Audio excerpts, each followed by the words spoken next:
ओम श्री परमात्मने नमः। ओम नमो भगवते वासुदेवाय। आज श्रीमद् भागवत महापुराण कथा पंचम स्कंद के अध्याय 4 की कथा में हम आज सुन रहे हैं ऋषभ देव जी का राज्य शासन करना। श्री शुकदेव जी कहते हैं कि हे राजन, नाभि नंदन के अंग जन्म से ही भगवान विष्णु के वज्र अंकुश आदि चिन्हों से युक्त थे।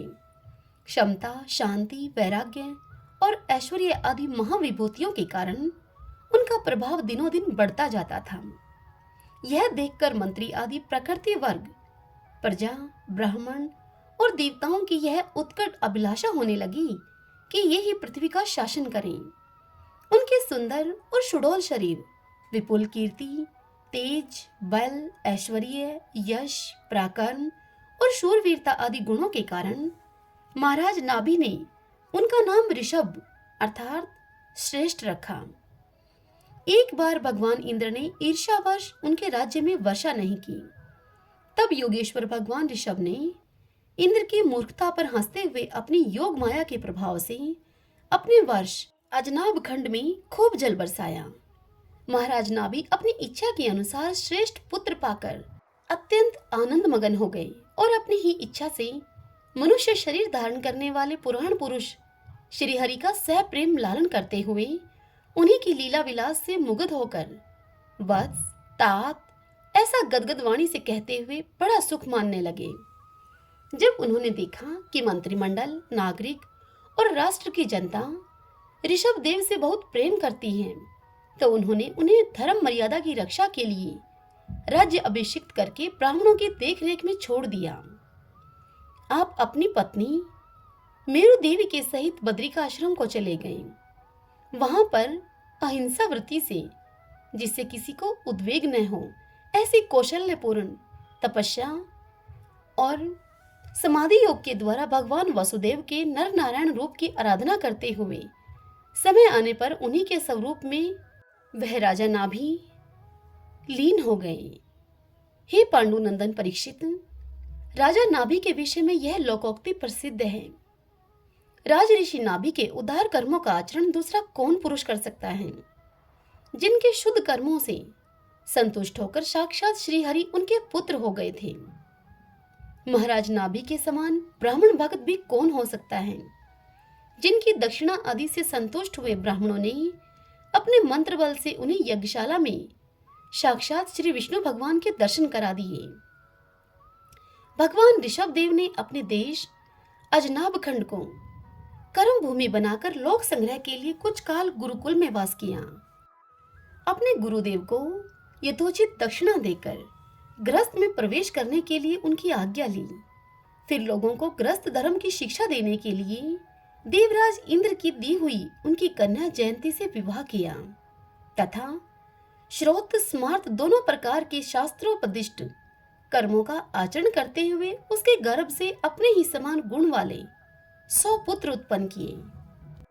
उनमें महायोगी भरत जी सबसे बड़े और सबसे अधिक गुणवान थे। उन्हीं के नाम से लोग इस अजनाभ खंड को भारतवर्ष कहने लगे।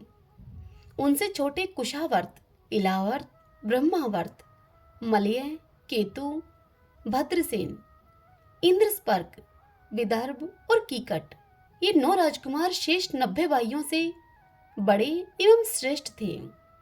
उनसे छोटे कवि, हरि, अंतरिक्ष, प्रबुद्ध, पिपलायन, आर्विहोत्र, दुर्मिल, चमस और करभाजन, ये 9 राजकुमार भागवत धर्म का प्रचार करने वाले बड़े भगवत भगत थे।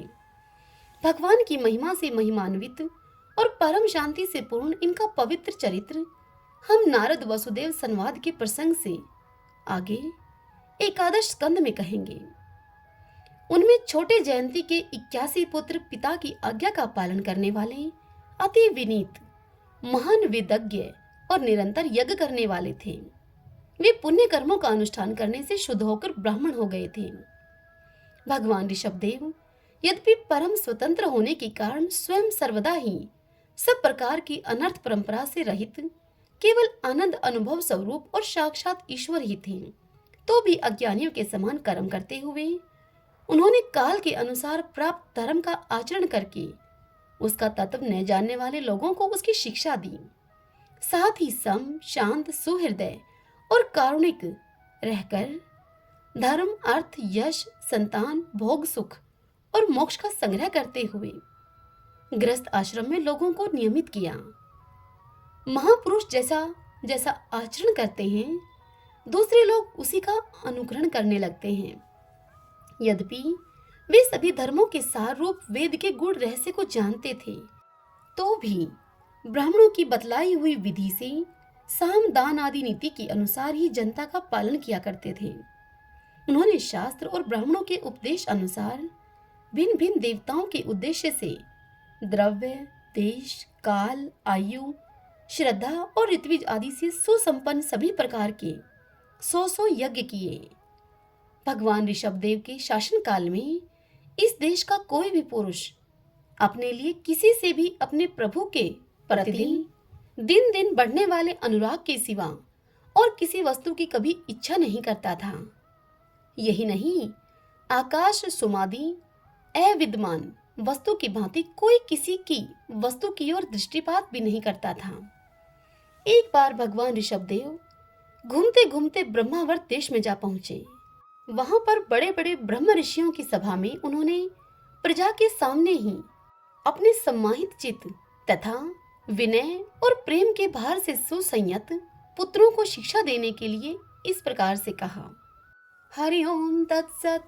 ओम नमो नारायण। ओम नमो नारायण। भगतजनों, आज की यह कथा यहीं समाप्त हुई। आगे की कथा अगली वीडियो में सुनने को मिलेगी आपको। जय श्री कृष्ण। राधे राधे।